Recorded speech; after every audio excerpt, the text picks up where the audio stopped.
Well, hello and good evening, everyone. Hello, Stephen.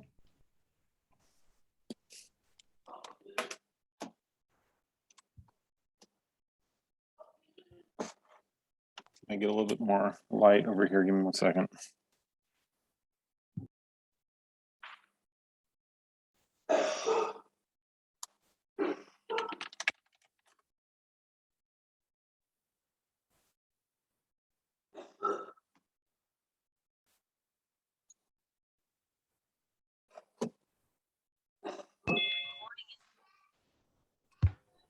Okay, see Well, that I'm helps. just gonna dial in, so I'm using the phone audio. I'll be there momentarily.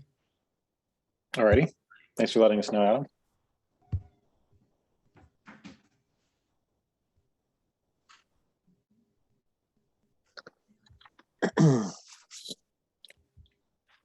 So, Mike, you'll have to remind me which of the two of you are subbing in tonight. I know we have a pitch.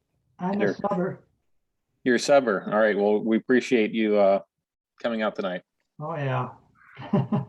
Exciting agenda, just the one item. So, Yeah. Well, hopefully make it quick. City Hall open now, Stephen? You know, it's interesting. So what we're doing is right now we are reopening to the public, but on an appointment only basis. So we've set up in-person counter visits. So we have a tool on our website. So you visit the city planning department page, or actually a lot of our other departments are doing as well. You can we were using Microsoft Booking, pick a time and date that works for you, and you can just physically show up. How about you? How about you personally? Do you work in the office or mostly at home? We've never stopped working in the office. Okay.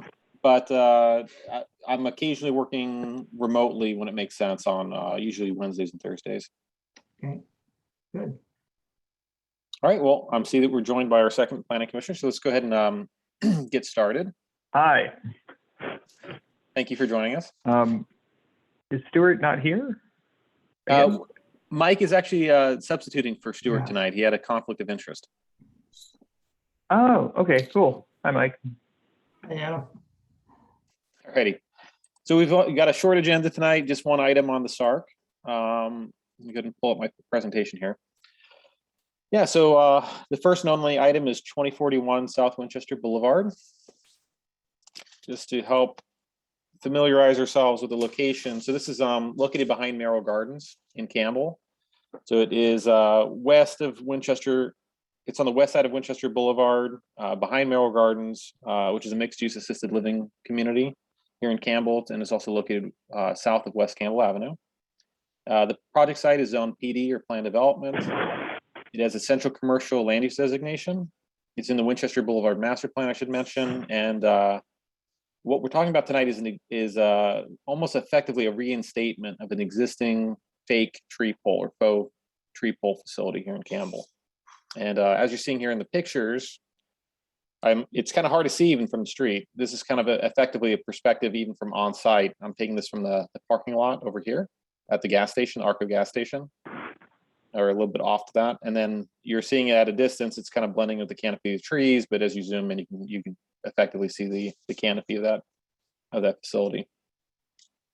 So big picture, this permit's expired. So what they're doing is they're going through a permit process to allow for it to be reactivated effectively. They did apply prior to it expiring, but they've been going through this process with myself and our department as we're trying to facilitate permit application requests.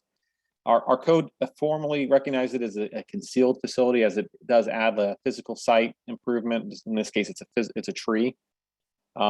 Because of the tree's height, it requires a height exception, which I think we talked about in greater detail in the report. And really what the purpose of this process is to, now that we have a new wireless ordinance and we have brand new wireless facility design requirements, we're evaluating this tree pole against current standards. And we're trying to identify those areas where this design might be improved or enhanced based on those standards. And just here on the screen, this is a link to, this is our wireless facility design requirements cover sheet. We also have all these standards about trees in general included within that packet. So we have policies which encourage you to maintain the natural canopy of the tree, the shape. We also talk about branch densities and branch and finishing types. So we talk about the types of leaves that you install on a facility. And in light of all those design requirements, we went through them as staff. We pulled out just a couple, which we felt were warranting of discussion tonight. The first was on branch length. And what we're asking is whether or not the tree branches of this particular facility should be extended to completely envelop all tower mounted equipment and extend beyond the tower mounted equipment by at least 18 inches. So again, that's a standard in our code. The intent is to make sure that all the equipment is adequately screened and hidden. And if you're looking at the equipment here in the bottom right, you do have these panels, but those panels are wrapped with a leaf sock enclosure. So it does mimic the branches, but you kind of lose that, the branch appearance when you are looking at like a flat panel, even when it is socked. The second question we're asking is, should the branch color be changed? Each time we look at one of these when they come up for renewal, they're going back through this permit process is whether or not they've been faded or they've been weathered in such a way. I mean, if you imagine a patio umbrella, you put it out in the sun enough years, it can fade. And not all too dissimilarly, the needles themselves can fade in sunlight. They're subject to UV exposure. And so we want to make sure that we're maintaining that appropriate color tone for the tree that at least fits in with the range of live, real trees. It doesn't have to be perfect, but the idea is it should be in the color family, the color range. And the last question is, should additional branches be added to this particular facility to ensure canopy density of at least 3 branches per foot? Now, what's interesting on this particular point, the code's not, when we drafted the wireless facility design requirements, we weren't super clear what we meant by that, if we were talking about the full length of the tree or if we're talking about just in the areas affected by the antennas. But I think minimally the intent would be around the antennas. If we increase branch density towards the top of the tree, it could help offset some of this, the kind of a square paneled look that you see even at a distance. And one exhibit that we have here on screen, here on the bottom left, this is just an example of how you can quickly and easily add additional antennas to these additional branches behind the H-frame mounting brackets that these antennas are mounted onto. So these kind of bend and they pull these antennas over and in front of these branches over and in front of the antennas. So you're kind of seeing that mounting technique, and what that does is it does break up that longer panel look. So that's just one way of implementing it. Longer panels might need 2 sets of branches like this, but that's really the last question we have for the SARC tonight. So with that, I'll be happy to take any questions you have. And there are a lot of discussion points which are raised in the report, which I didn't really cover in my presentation. If you have any questions on those, if you want to talk about these points, I'd be happy to do so. Stephen, I have a question.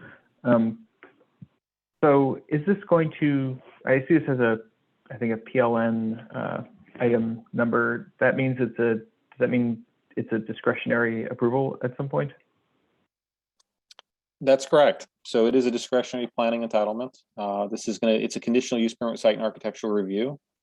And given the fact that it's going to be requiring a height exception to kind of reestablish the height that it currently exists, it's going to go to the SARC, as we're seeing tonight, the Planning Commission, and then upon recommendation of the Planning Commission, we'd be advancing this more than likely to the City Council for final decision. If this didn't require a height exemption, would this still have to go through a discretionary process? As it presently stands, yes. And every 10 years, this permit will come up for renewal, will require a reevaluation against current standards. So a good question is, as far as our discretionary. Yes. The renewal is discretionary as well? Okay. Renewal is discretionary as well. So, and I can clarify a little bit more. As far as our administrative process is concerned, when we adopted our new wireless facilities ordinance, the intent was to try to get some of these routine stealth facilities, stealth concealed antennas to be handled at an administrative level, the director level. And this is the first time this facility is coming to our attention since the adoption of the new ordinance. So we're going to have a couple of facilities which do and do not meet the requirements better than others. If you're familiar with any of the cell sites, which are not even tree poles, or just poles, just freestanding with antennas fully exposed, those will be very difficult to go through this permit process, but it will be discretionary. So it's not going to be a mandate that the planning commission or city council, if it goes to council, approve those requests. But we're trying to make sure that these are at least in line with our new standards and our new expectations, right? So, once this facility is approved under the new ordinance, the ordinance then provides the administrative remedy, administrative option for renewal. And in which case the director every 10 years would be administratively processing a request for an extension, and just checking to make sure usually that the tree is just not falling apart, it's not disintegrating, the branches haven't faded, that kind of stuff. Okay, so going forward, any renewal will have to be, like anything that hasn't already been renewed by us will have to be renewed by the Planning Commission, possibly City Council in light of the new standards. But after that, renewals will be able to be processed administratively? Yes, that's effectively correct, yeah. And any new tower would go through us again? Correct. Okay. That was my question. Yeah, Stephen, so I'll ask just a couple quick ones. It didn't come up in your verbal presentation, but it was in the written, but I think they're going taller with this tree? Are they adding some height or no? This facility is not increasing in height. It did go taller than when it was originally approved by the director years ago, because they went through modifications of that facility through a separate process called an eligible facilities request. But at the end of the day, this facility is proposing no changes. They're not adding any antennas, they're not adding any RRUs, they're not adding any equipment cabinets, and they're not increasing the height.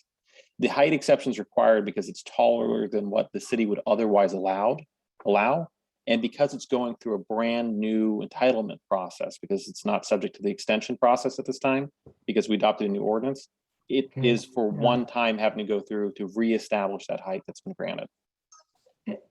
And then, okay, then I guess I did.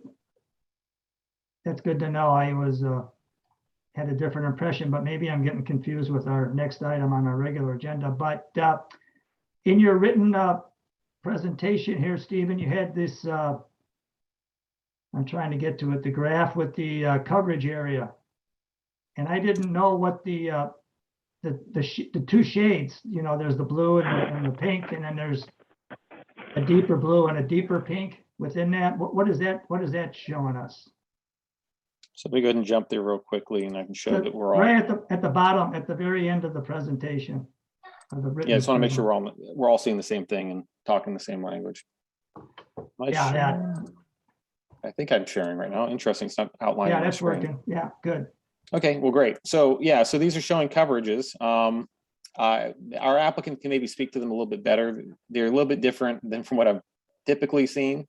Just showing in building coverage versus out building coverage and coverage limits. Oh, okay. So I can say for what it's worth, this particular facility is being indicated as the 8.5, the longer range 8.56577. That's the star here. That's the site location. So they're effectively showing what coverage looks like with and without that particular cell site. My guess is that this is the overlapping coverage area. All right. We can ask the applicant. Okay. Yeah, I can't say this map is perfect, because even if this is out building coverage, there should be a separate concentric ring here for the in building coverage within this area. Maybe they're saying the coverage limits of this are duplicative, so they provide secondary coverage. But I could have them speak to it possibly more. Now that's it. Yeah, thank you.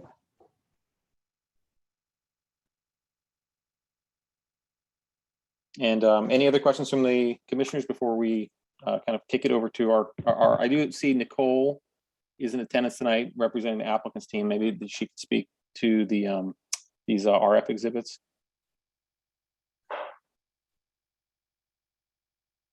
Go ahead, I see Nicole's hands raised. Go ahead, Nicole. I think that might be showing. Are you hearing me right now, Stephen? I am.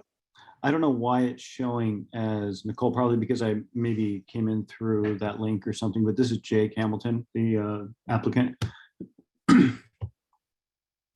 Anyway, I can speak to the coverage map. We are getting a coverage map that is more indicative of what you're used to seeing, but basically it's showing that there is a taller site that kind of is an overarching coverage gap and is closing that from a outdoor and from a voice perspective. And then you have lower tech and technologies that are essentially higher bandwidth that are filling in that coverage area with more robust coverage so that you can use your phone for streaming, watching video, indoor coverage, all the things that we really actually do. So that site that's indicated there, Rooftop, 216 feet, that's a separate site. And that was probably older and it's higher and it's meant to cover from a voice perspective.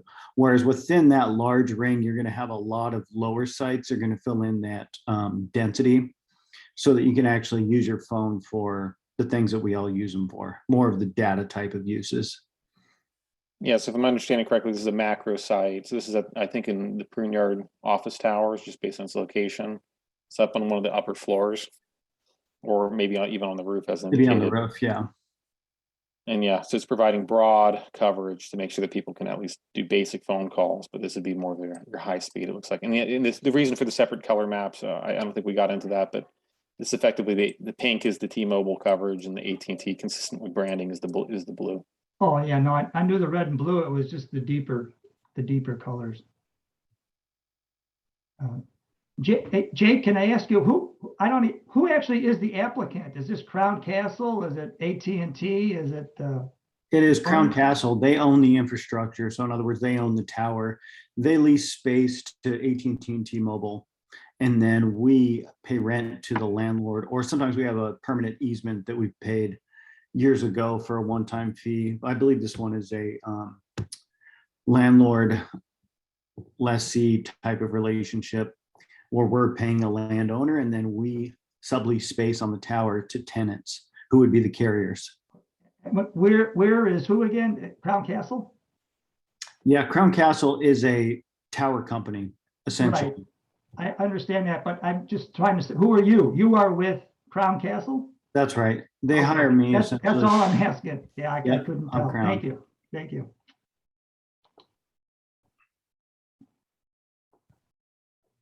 Okay, any discussion or questions, conversation about this tower, this facility? I'd like to throw in that I took a bike ride out there last week to, I tried to not look up exactly where it was.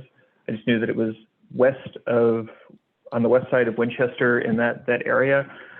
I just had the address. So I went there and I tried to go behind the building. I looked around and I honestly couldn't tell which, I couldn't pick out, oh, that looks like not a tree. This may just be because I didn't go to the right place or I'm very bad at picking out trees. But in terms of how well the current camouflage works, it worked for me. I certainly understand wanting to standardize our wireless ordinance. I mean, that's why we have ordinances in the first place. Ideally, it would be a little bit more objective so that there wasn't uncertainty on the part of the applicant. I certainly wouldn't want the applicant to have to move to move the tower or something like that. In terms of the issues brought up, judging from the pictures and from my visit there, I don't think the color needs to be changed. It does look like if the branches were extended to cover the equipment more, it would look even more camouflaged, which I think is a reasonable ask for updating it. It seems like it doesn't require major structural alteration and it would improve the appearance of it. That's my position on that. Yeah, I actually drove out to the site today, and my experience is exactly the same as Adam's there. I was looking around for it. I know this Stephen's staff report talks about some effort or some investigation on Crown Castle's part for looking for other sites, but this really does seem like really an ideal site for this type of facility. It's so well hidden back there. And, yeah, it's really, and I drive by that intersection, thousands of times. I never noticed the tree until I was looking for it today. So And I'm sure the city's probably gotten no complaints, right, Stephen, or anything like that about this? Yeah, we have not received any complaints about it. I can also attest to how difficult it is to get to this particular tree. Yeah, no, it's hard to find. I guess I would only say on behalf of the citizens of Campbell and the citizens everywhere, I guess I would ask a question of Jake, if I got the name right. In terms of Crown Castle, I've seen a lot of the, I think we've all seen a lot of these tree monopines, the tree facilities. And some of them look pretty good and some of them don't look that great, but and I know it's hard to get it, too nice. But ideally, I guess I'm wondering if Crown Castle and the other cell tower companies are still working on R&D and trying to improve these trees so they blend in even better. The colors are always, and I know every tree in nature is slightly different color, right? But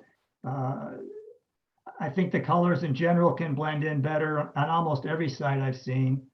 And I think the leaves can be a little more quote unquote realistic. I don't think anybody wants to put any undue burden, any cost on anybody, but I guess I would just say I'm hoping that these trees are improving as new generations of trees go up and more of these cell towers go up. They obviously they can be better. When you do look for it, it does stand out, stick out. And in some locations, not this one is really a great location, I think, but in some locations they really stick out. So I guess that's really my only kind of macro comment. But in terms of this facility, I think it's pretty good. I don't know if there's a way to shade the color so it does match those trees right next to it better. If the leaf coverage can be, a little bit better, it would be nice. And how much this costs and the opportunity costs, et cetera, I don't know, but I think it's a pretty good site and pretty good facility.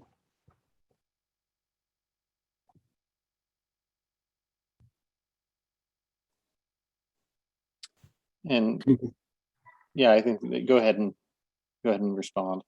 Yeah, I noticed on this particular tree too, if you look at the imagery, say on Google Earth, and it's from August of 2020, then when you do the street view and you look at it from, I believe, February of 2021, you can tell that the tower's been completely rebranched in terms of coloring, because when you get the aerial, you can see that it's taken on a little bit of a bleached green. And from the street, the color that it is now is pretty fresh. I mean, that's, I don't want to say as green as they get, but it is a fairly realistic color right now. And to answer your other question about the tree technology and stealthing technology in general, the trees are getting exponentially better all the time. The technology is getting better. I mean, wireless technology really didn't even start till the 90s as far as stealthing goes. And one of the challenges we have, and Stephen knows this also, is that we kind of look at it through a different lens in that when you built an apartment building in the 90s with vinyl siding and circular windows and a lot of architectural elements that we would never do now, but they don't have the burden of coming back every 10 years and having to essentially reside the home, chop off the top floor, and take really costly measures to bring it into compliance with the current code when it was built to the code at the time and built legally. That's one of the big challenges we have. If it's a new tower, absolutely. We comply with the code and whatever is needed, height limit. If it's not, we get a variance. Everything is on the up and up, but it is really challenging on these existing sites to make them conform to a code that didn't exist when we built it. Reason being are twofold. Number one, just structurally. The towers are specifically built structurally to handle the wind loading and the weight of what's on the tower. And they do build in a little bit of leeway for additional carriers, but that can be different depending on when it was built. Those branches do add a lot of wind loading because as the wind comes through, that adds more resistance to it, and it has to be built for that. And sometimes if you look at these antennas, they're pretty tight together. So I'm not sure it's quite as easy as adding branches, or even the pictures that were shown that were, I don't know where that design feature came from with the branches attached to the back of the antennas, but it wasn't for me.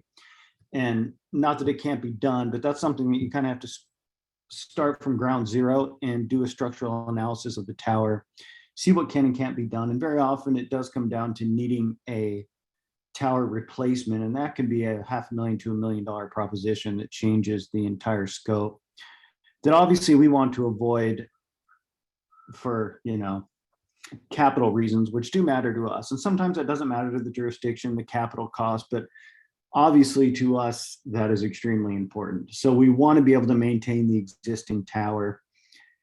And I know that I see what you mean about the vertical antennas and the branches not extending out far enough, but I also see that those branches or those antennas have fairly new SARCs and they're pretty tight together. I'm not saying nothing can be done, don't get me wrong, because I don't know. And even if you had a tree manufacturer on here, they couldn't look at that and say this can be done, that can be done, without doing a full structural analysis of the tree. But it can be very difficult for us sometimes because the towers are built legally at the time and through various measures and different legislations that have been passed at a federal level. We're allowed to do certain things that when it comes time to renew the permit, it might run counter to some of that. And we're here to work with you though. I mean, we want to make it work too. We obviously have tenants that we need to please and we do not want to upset them. But we're also a tenant of the city of Campbell. So we understand that. So, we try to be reasonable, I think. Great. And if I can, I'll just pick up on 2 points that were just raised there. So one was the street view comment. So this is actually showing before and after the EFR. So this is the old or more original color, is more of like a blue Atlas cedar color. And now as they've resocked it and they've redone the facility, when they did the little bit of a height extension, they did change the color. So you're going from that lighter, paler appearance to this darker green. I don't know how, I had a better image earlier, but so that's one discussion point. Two, when we're going to be crafting the condition of approval. So based on the SARC direction I've heard tonight, we're going to be exploring minimally looking at adding a couple additional branches and branch length around these antennas. But we'll be careful as staff to condition it such a way or to craft conditions which provide some flexibility, a little bit of an out based on structural limitations. So say to the extent feasible that they shall, do X, X, and Y pending, further study and analysis by a structural engineer. And the conclusions of that would all be to the satisfaction of the community development director. So we can defer some of that down to the staff level to just make sure that we've vetted that and made sure that we've done the best that we can based on the physical limitations of the site, if that's our interest. Yeah, I'd agree with that. The last thing that I would want to have happen is make it so that it's infeasible to have the tower there, which I think is I would much rather, if it's the only thing feasible, I'd much rather have the tower looking exactly as it is now than to not have cell coverage there or not have as good cell coverage there. If it can be done feasibly, basically, Stephen, what you said, I agree with that. Yeah, I would as well. And I don't know how long this permit, if that's the right word, would last, Stephen, but I don't know if it's, because I know Jake was mentioning that I guess the leaves get bleached out over time. So the next time it comes up, does the city look at it and say, hey, it's gotten a little bit run down a little bit? Can we? We do. So these sites, they're approved for 10 years, and every 10 years as they come up for renewal, we do look at those things like maintenance issues, because they, unlike the home example, which was given a moment ago, where people have, home ownership interest stake in maintaining their property and making it look nice and good, what they live in, and having sometimes cell sites are a little bit sometimes far and away from anyone of interest at times. So they do service the sites, but as far as going to service it for color, and that's less common. So that's why we do have that 10-year renewal process, where we just take a quick look. Everything's looking good. Branches are there that are supposed to be there. They haven't been wind swept away or otherwise, and we just replace what's missing. And so, yeah, every 10 years to be short. Yeah, good. Thanks. Okay, well, with that, I think I've got pretty good feedback. Were there any other comments the commission would like to make tonight? Sorry. I just had a question. So the new wireless ordinance, does this mean that all antennas have to be on these faux trees as opposed to being on rooftops? No, so actually the city's wireless facilities design guidelines is very progressive in a lot of ways. It allows for almost any endless innovation in terms of site design and placement. So you could have rooftop, you could have, we have another item later tonight, and I think that is the one that is increasing height by like 2 feet. We can have rooftop cupola designs. You can go inside existing building walls. You can design them to look like water towers, clocks, art features. In fact, on the cover sheet of the wireless facilities design guidelines, we're trying to showcase that we can think a little bit outside the box. It actually includes like an glass art tower element that was in a central promenade of it in Europe. So what it's trying to say is that you don't have to think of these the way that we have historically thought of. You can go all different directions, but it does still also provide for faux trees, faux flagpoles, faux everything, right? So this is regulating on private property. There's different ways, different methods make more sense at different locations, and the design guidelines are meant to help guide you in that direction. So might not, a tree like this might not make sense in the middle of the desert where there's no similar trees, but in this particular case, you do see other trees like it in the vicinity. It's a double-edged sword, because then you do get to do that direct color comparison, but it does help blend in with the other trees as well, because you're looking at a canopy of trees. All right. Okay. I'm looking at the guidelines now. Okay, that's really nifty. So, thank you. Thank you. Yeah, I think are we all set? Yeah, we're all set. And I'll just mention, Adam, if you click on the cover sheet, that's actually a hyperlink to Google Street View on those design guidelines. Oh, neato. Yep, It was I see progressive. it.